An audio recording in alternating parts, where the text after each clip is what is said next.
I'm sure you've heard me on this channel, as well as many other people on other channels, speak about globalists before, and I thought it would be good to make a video explaining exactly what we mean when we say the phrase globalist. Now, you may have seen the mainstream media call anybody who uses the phrase globalist a right-wing extremist, although it doesn't take much to be called that these days. But of course, the irony is here that the people who call you a right-wing extremist for calling someone a globalist tend to be the globalist media themselves. Now, the obvious place to start with globalism is the World Economic Forum. That's essentially a meeting of largely unelected international elites that gather together in Davos to discuss the future economic and social policy of the world, especially the Western world. Now, in fairness, the World Economic Forum attracts many different people. Some are just sincere economists, some are well-meaning if naive politicians, and some are out-and-out not good people. Yet, as you may have noticed in the past, accusations that something shady is going on aren't ever really helped by its leader Klaus Schwab dressing up like a Bond villain from time to time. This is often worsened by defenders of the World Economic Forum stating that they don't have any political power, they don't dictate policy, for instance. However, if that's the case, why do they bother holding the whole thing anyway then? We all know the reason is the head honchos get together to dictate a policy which differing nations carry out in their own way.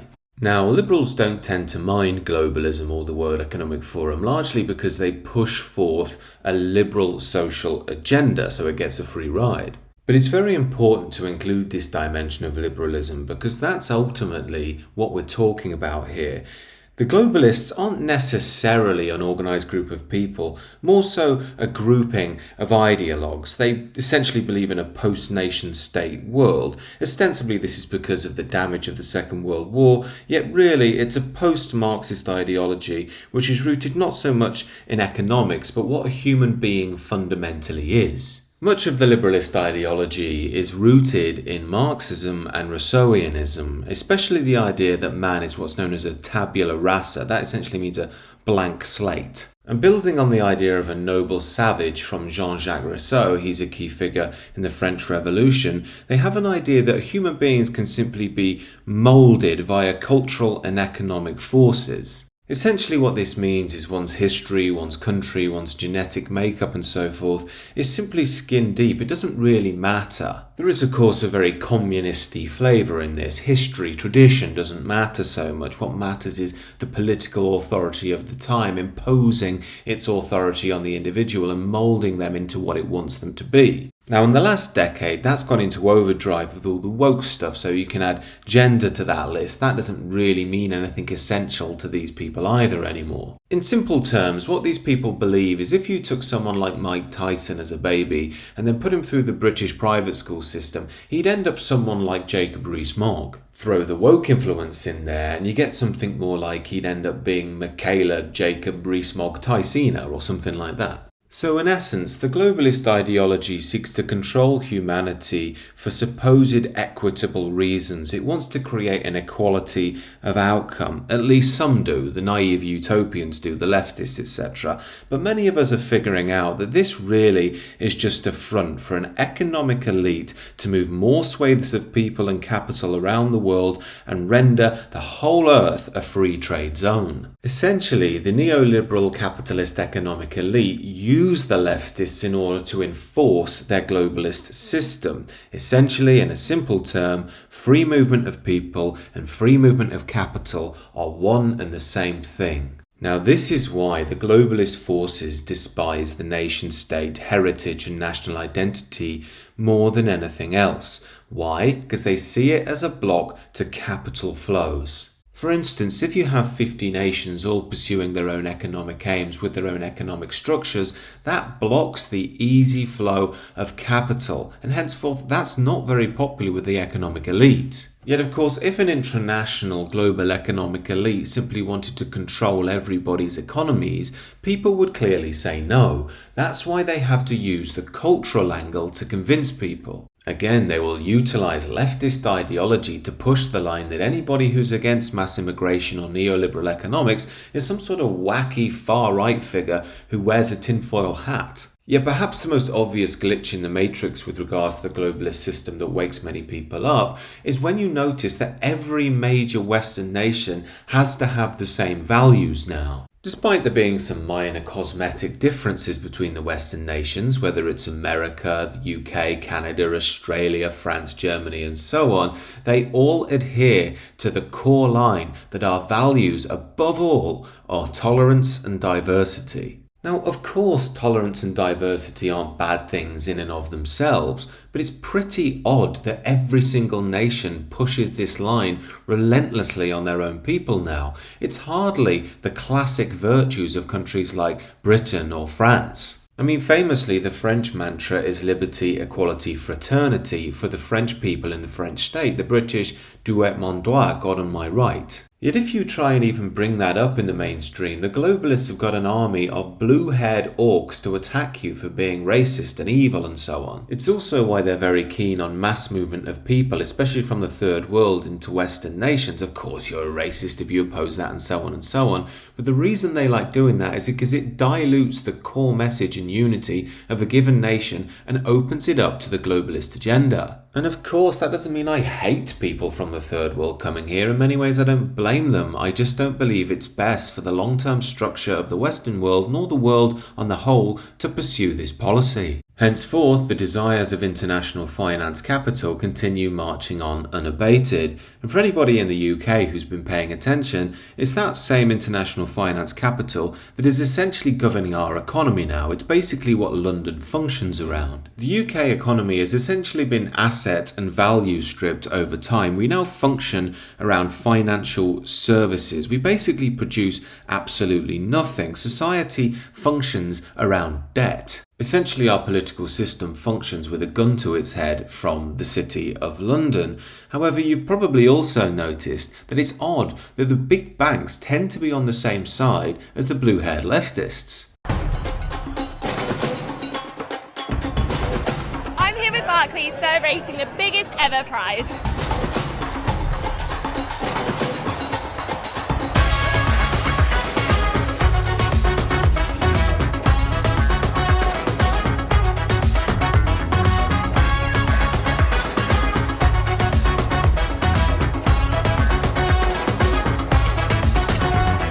Brexit was the perfect example of this. I was living in London at the time, and I remember I was reading a report from the major banks stating how terrible it would be to leave the EU, and when I walked out the office that evening, there was an anarchist protest going on, again shouting about how terrible it would be to leave the EU. Yet if the little anarchist rebels could turn off their pop punk for 1 minute, they would probably see what Brexit really was. It was an instinctive call from the British people for what lives inside of us, and many Europeans for that matter. That's a national identity beyond the ideas of globalist relativism. Now, while there may have been a handful of people saying unkind things to people from other countries at this point, something I'm not in favour of, I can totally sympathise with the idea that if people want to maintain their historic identity in what is a confusing, changing and chaotic world which doesn't seek to serve them at all. And I'm sure if you remember at the time, if you did vote Brexit, the level of opprobrium that was showered over you from the media was quite something. I personally have always been very proud of the British people for standing up for themselves. However, why the mainstream media was so angry wasn't just because of Brexit. It's because the British people stood for something that globalism hates more than anything else: tradition. The traditionalist understanding of man, well championed by our great country I might add, is completely opposite to the blank slate post-Marxian Rousseauian idea of the globalists. The traditionalist belief doesn't believe that man can simply be moulded by cultural and economic forces, but believes he's already rooted in a network of social and cultural relations before he's even born. He has a collective consciousness, a cultural identity, a genetic reality. He's born into a natural hierarchy. He has a gender, a religious history, and ancestors that all matter a great deal. This is encapsulated in the simple British colloquialism like, you can take the boy out of London, but you can't take the London out of the boy. Essentially, the traditionalist understanding is rooted in something like nature and nurture mattering, not just nurture, as the globalists tend to believe. This is why many traditionalists, such as myself, see countries and continents not so much as soulless economic blocks that anyone can move in and out of at any time, but living things, real-life cultural artifacts that have real symbolic and spiritual meaning. In essence, we're very fortunate to have been gifted this great responsibility to maintain our nation and our culture and pass it on in good condition to our descendants as our ancestors did for us. And as I have to reaffirm on this channel, it doesn't mean I hate anybody from any other countries. I'm not even against immigration in principle. However, if we are going to pursue an immigration policy, in my mind, it should be in reasonable numbers and we should welcome people who like us, who want to integrate, and we should give them something to integrate into. When that process is managed well, it can work. Examples like Ronnie O'Sullivan, Michael Portillo, the politician, or the English writer Joseph Conrad. These people have family links in Ireland, Italy, Spain, and Poland, but they've all integrated into British culture seamlessly. Yet it's very dishonest when the globalists claim that that's all they want to do when they're flooding Western countries with huge numbers of people that are destroying the traditions of said countries. And they'll do all this under the rubric of it being multiculturalism, some worship of culture, whereas in reality they seem to despise culture, because this policy is actually debasing every culture they bring here by failing to give it a real home, a supremacy in its own historic lands. But again, fundamentally, this doesn't matter to them because they don't care about tradition and culture. They care about capital flowing over borders and creating a whole society of materialistic-minded individuals that will buy in. This is why I talk a lot on this channel about not so much needing to win elections in the future, but needing a sort of civilizational rebirth to wake up to who we really are. As British people, as Europeans, our life should not revolve around Premier League fixtures and McDonald's and GDP figures and Love Island. In my view, it's better to reconnect with our spiritual and cultural histories, to discover things about the world, to learn and to grow into a new future. And as you have to say these days, this isn't about hating anybody or fighting anybody, it's about loving something. It's about standing for a stable world in which people feel they have an actual stake. As a Christian, I wish goodwill to all peoples and cultures, including my own. In my view, it's the globalists that do not do that, not people on my side. These are just some of my views, however. Do let me know what you think down below, and do consider subscribing to the channel.